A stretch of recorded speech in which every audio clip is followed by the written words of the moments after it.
Your teenage child has been diagnosed with functional neurological disorder, short for FND, particularly non-epileptic seizures or psychogenic non-epileptic seizures or functional seizures.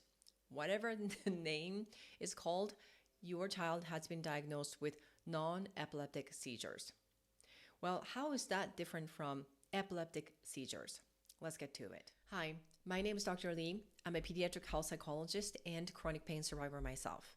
My mission is to help teens and their parents eliminate persistent physical symptoms such as chronic pain and FND so that they can get their life back and feel like normal again. Because I truly believe every teen who's struggling with chronic pain or FND deserves so much better. And I have seen so many cases of successful stories of teens overcoming chronic pain or FND in my private practice and also in my online program. Therefore, I am convinced that this is my mission to help those teens who are out there struggling with chronic pain and FND. If you're new to this channel, welcome, and make sure to grab a PDF parenting guide on how to help your child at home who is struggling with chronic pain or FND. The link is down below. So today's video is about non-epileptic seizures and how is that different from epileptic seizures. Now, I have been working with some of my families who have been struggling with functional seizures for quite some time, both in my private practice and online program, and I heard this story. Whenever they go to doctors, or more like hospital and ER settings, they are told time and time again, either their child's condition is 100% epilepsy, which can be a possibility, or, oh my gosh, your child has a functional neurological disorder, you have to go to ER immediately and get a CT scan to confirm the diagnosis because functional neurological disorder absolutely needs the CT scan to confirm the diagnosis. Now, I don't know about you, and I really hope that this is one of those rare occasions that you would be experiencing in your life.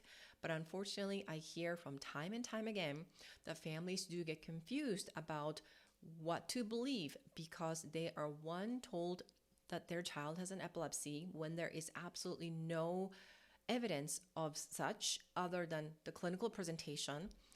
And then on the other side of the spectrum, that they were told that they have to go to ER and take CT every single time they go to ER for any conditions just because they have functional neurological disorder, which is absolutely not true. So I want to debunk this myth so then you as a parent feel a lot more equipped about your child's functional neurological disorder condition, specifically functional seizures.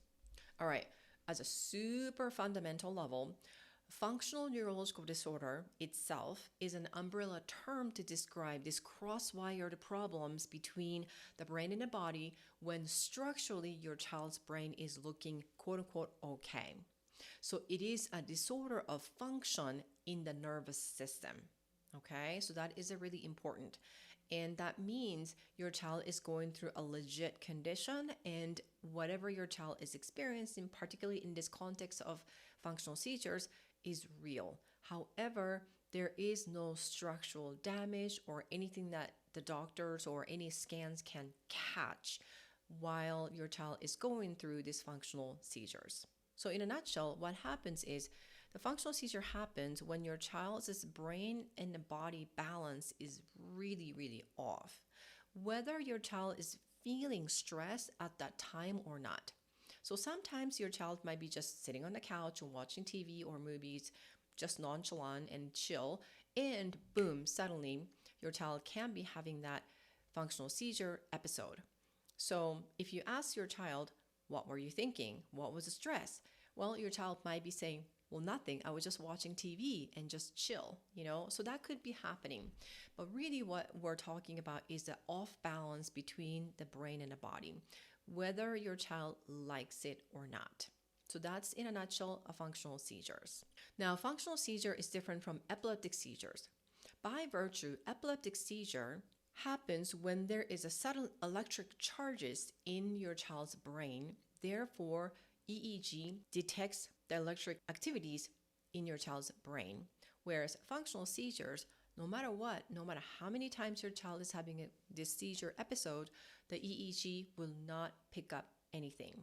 And some researchers actually say the functional seizure is a form of a severe version of panic attack. In a way that makes sense, because a panic attack, you can see physiologically there is an imbalance, right? So your child cannot breathe properly, or hyperventilating, or overbreathing, whatever you want to call it. They feel like they're going to go pass out. They feel like they can't think straight, and a heart rate raises, get sweaty, and then feel like the room is spinning and feel like they're going crazy and all of that stuff. So the panic attack is experienced both internally and externally. And so functional seizures, for some researchers, will say, yep, it is a form of a very, very severe case of panic attack. I could kind of see that, the similarity between the two. Because what they do have in common is that the child's the brain and the body are highly activated during that time. And as you can imagine, functional seizures have so many different names, like NES, non-epileptic seizures, PNES, psychogenic non-epileptic seizures, pseudoseizures, non-epileptic events, non-epileptic spells, stress seizures, which I don't know if I like that, but anyway, dissociative symptoms, non-epileptic attack, convergent disorder, which is very, very old term to describe functional neurological disorders, including functional seizures, and hysterical convulsions. That's also very ancient term to describe these non-epileptic seizures. So the terms sort of have evolved over time, and I think where we're landing at the moment is, more broadly speaking, functional seizures or non-epileptic event, depending on who you talk to. So functional seizures will look like just like epileptic seizures. However, characteristically, they're different. And I do have a video talking about how characteristically they are different. But moving on, they could also faint. They would feel numb, tingling, staring spell, almost like absence seizure type of thing. So no functional seizures would look exactly the same, even it happens to the same individual. So because of the nature of the definition of functional seizures, which is the off balance or dysfunction of your child's brain and body balance, then the best treatment approach automatically becomes your child to be learning the skills to regulate the balance between the brain and the body. There is no medication, unfortunately, to quote unquote fix the functional seizures or quick fix, because once again, basically your child needs to learn the skills and be able to use those skills to apply to rebalance the autonomic nervous system. And with that, the great news is your child, once they learn these skills to rebalance their brain and the body, then they have a really good chance of getting their life back. As I have seen in so many teens who have gone through the program and treatment and overcome the condition. And I cannot emphasize enough, the sooner your child starts the treatment, the better the prognosis. So in my mind, why wait when you have a chance? Functional seizures, just like any other functional neurological disorders, are a legit thing, and your child is not making things up. And stop focusing on this hidden diagnosis or going rabbit hole of there's gotta be something else other than this diagnosis.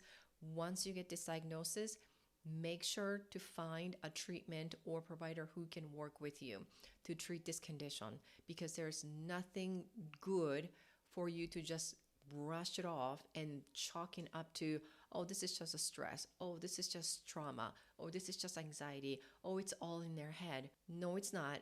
It's not that simple. Once again, the dysfunction of autonomic nervous system sounds simple, but it takes a lot of layers to get through for your child to learn these skills. Now, if you and your bright teenage child are ready to take actionable solutions to really resolve functional neurological disorder or chronic pain for that matter, you might be a good candidate for my program. Click the link below to schedule a call to talk to me to see if you qualify for the program. Now, thank you so much for watching this video, and I will see you in the next video.